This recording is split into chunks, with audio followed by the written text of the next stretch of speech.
جب نبی کریم صلی اللہ علیہ وسلم نے حضرت ابو بکر صدیق رضی اللہ تعالیٰ عنہ کے ساتھ مکہ سے مدینہ کی طرف ہجرت کی تھی، راستے میں آپ ایک غار میں بیٹھے ہوئے تھے، ساتھ ابو بکر صدیق رضی اللہ تعالیٰ عنہ بھی موجود تھے۔ معاملہ ایسا تھا کہ کفار غار کے دہانے پہ قریب بالکل پہنچ چکے تھے۔ ابو بکر صدیق رضی اللہ تعالیٰ عنہ بہت زیادہ پریشان ہوئے۔ نبی کریم صلی اللہ علیہ وسلم نے جب حضرت ابو بکر صدیق رضی اللہ تعالیٰ عنہ کی پریشانی دیکھی،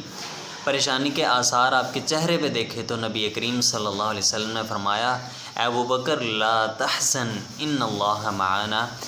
اے ابو بکر غم کیوں کر رہا ہے، پریشان کیوں ہو رہا ہے، اللہ رب العزت کی ذات ہمارے ساتھ ہے۔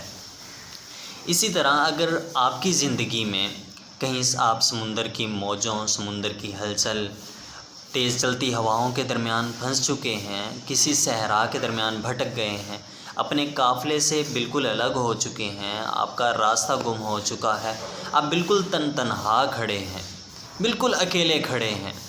آپ کی امیدیں وہ آپ کا ساتھ چھوڑ چکی ہیں، آپ کی تدبیریں ناکام ہو چکی ہیں، راستے سارے بند ہو چکے ہیں،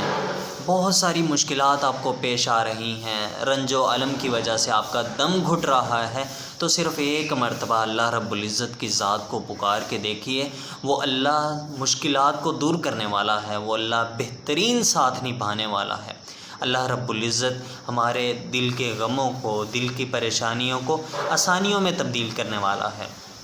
اس لیے اگر کہیں پہ بھی پریشانی ہے، دل پریشان ہے،